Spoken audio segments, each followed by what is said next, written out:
The feeder was full 10 minutes ago. You were just looking at it. A cardinal working through the seeds, a chickadee dropping in and out, the usual afternoon rhythm of a yard that feels alive. And then, without any announcement, without anything you could point to, it stopped. The yard went quiet. The birds were simply gone. You probably didn't think much of it. Most people don't. But tonight, while your house lights are on and your curtains are drawn and you're doing whatever ordinary thing fills your evening, the birds in your yard are beginning a set of behaviors that most humans have never seen and almost never think about. A hidden world is starting, and it's been starting every single night, just outside your window, for as long as you've lived there. The disappearance. Let's go back to that moment of quiet. When birds vanish from a yard in the late afternoon, they aren't simply flying off randomly into the neighborhood. Each one is moving with intention toward a specific location it has used before, sometimes the exact same branch, the exact same hollow, the exact same dense cluster of leaves it returned to last night and the night before that. Birds don't sleep the way humans imagine. They don't simply find a comfortable spot and close their eyes. The process of settling for the night is a precise, deliberate routine shaped by millions of years of survival pressure. And it begins before the light fully fades. The first small secret, where your cardinal actually goes. Take the cardinal. That red flash you see at the feeder most mornings, bold and obvious and completely visible. At night, it becomes something else entirely. As evening approaches, a cardinal will move steadily toward the densest available cover. Thick shrubs, tangled brush, evergreen branches that provide a physical barrier between the bird and the open sky. It chooses a spot deep inside, not on an exposed branch, but tucked close to the main stem where the foliage is thickest. It lowers its body against the branch, compresses its feathers into a smooth, round shape, and tucks its beak back into the feathers along its spine. From outside the shrub, it is completely invisible. This isn't comfort-seeking. This is concealment. A cardinal roosting in open branches is a cardinal that a passing owl can see. The shrub isn't a bed, it's a hiding place. And the bird returns to the same hiding place night after night, because a spot that worked last night is a spot that carries survival evidence. If that shrub is in your yard, that cardinal has been sleeping there for months, possibly longer. You walk past it every evening without knowing, the stakes underneath the silence. Here is where the ordinary becomes something else.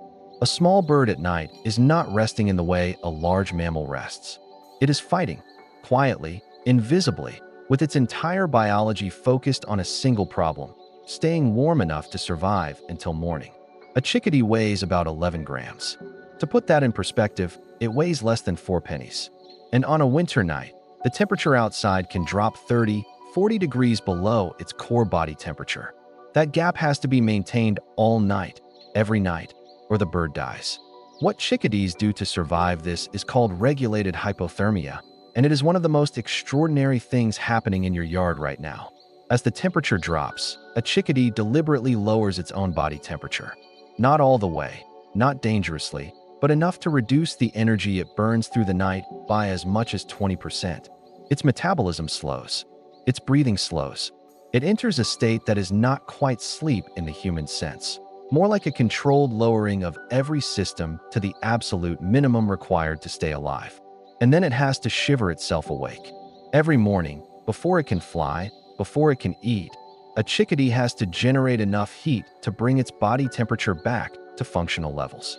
The first minutes of a winter morning are physiologically critical. The bird burns its last reserves just to become capable of finding more. It does this every single night. That small, cheerful bird at your feeder, the one that seems unbothered by everything, is running on margins so thin that a single night without food can shift the balance. The unexpected social behavior. Now here is the part that most people don't expect. Birds that spend their days defending territory, aggressive, competitive, constantly signaling ownership of food and space, will, under the right conditions at night, sleep together. Huddled, pressed against each other, body heat shared. A cluster of small birds in a single roost cavity can raise the internal temperature of that space by several degrees. Degrees that, for an 11-gram animal, represent the difference between surviving the night and not. So the territorial logic of daytime gives way to a different logic entirely. Survival math overrides competition. Bluebirds pack into nest boxes together on cold nights. Wrens will cram into cavities in numbers that seem physically impossible for the space. Winter wrens have been documented roosting in groups of more than 30, layered against each other in a hollow just large enough to hold them. The bird that drove every competitor from its feeding territory this morning is now pressed against those same competitors, sharing warmth in the dark. It's a strangely affecting thing to picture. These creatures that seem so defined by their independence and their aggression, reduced by cold and darkness to something that looks, at least in outline, like community. The night is not silent. There is one more thing happening in your yard tonight that reframes the darkness completely. Your birds are not fully unconscious.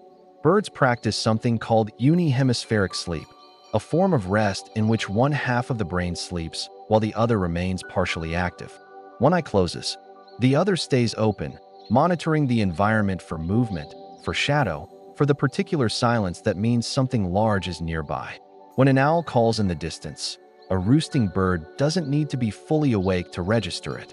The alert hemisphere processes the sound, evaluates the direction and distance, and makes a threat assessment, all while the sleeping hemisphere continues to rest. The yard at midnight is not empty. It is not silent in the way an empty room is silent. It is full of small, half-sleeping creatures, each one maintaining a quiet, continuous watch in the dark. Listening, monitoring, ready. The darkness you see from your window is not absence. It is a kind of invisible attentiveness, distributed across every branch, every shrub, every cavity in every tree, that runs all night without interruption, every night of the year, whether or not you know it's there, the sky you never look at. And then there is what's happening above all of this. Above your yard, above your neighborhood, above the city itself.